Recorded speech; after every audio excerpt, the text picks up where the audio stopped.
What if I told you you could turn this into this?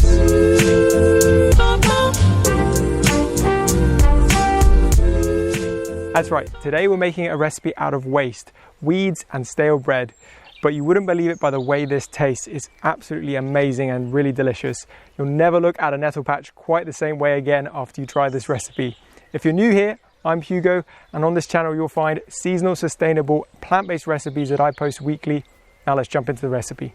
Firstly, you'll need to harvest the nettles. So find a decent sized nettle patch and trim about 100 grams of nettles. Try and choose the youngest nettles you can possibly find. These are going to be the best for the pesto. And avoid any nettles that are flowering already. These are going to be too woody and too bitter to use in the pesto.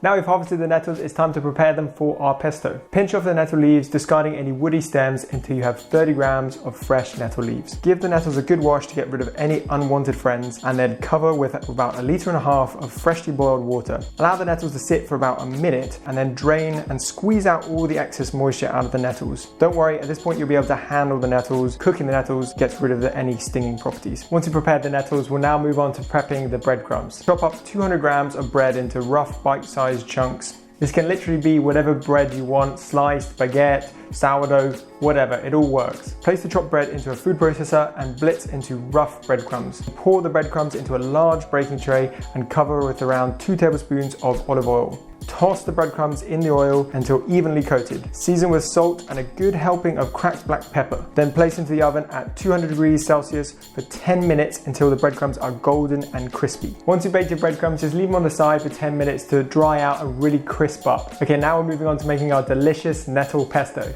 Add the 30 grams of cooked nettles to a small food processor or blender. Next, add in 60 ml of extra virgin olive oil, then 3 tablespoons of nutritional yeast, a tablespoon of kosher salt. If you're using table salt here, just reduce that to half a teaspoon. Now place in 1 clove of garlic that's been crushed into a paste. Tip in juice of half a lemon, and then finally add in 50 grams of lightly toasted pine nuts. Then whiz this into a smooth paste. You should end up with a rich, green and delicious sauce that will keep in the fridge for up to a week. Now the pesto and breadcrumbs are done, it's time to cook your pasta. I'm using linguine here, but any pasta will do. Just cook it to pasta instructions until al dente. Drain your pasta and add to a large mixing bowl and then fold in your nettle pesto.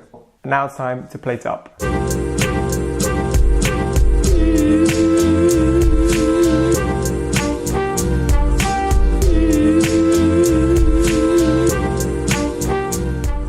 Thanks guys for watching. As always, the full recipe is in the description, so check that out. And if you want to check out another recipe, there's one on my left right now. And be sure to subscribe if you haven't already. Thanks again and see you next time.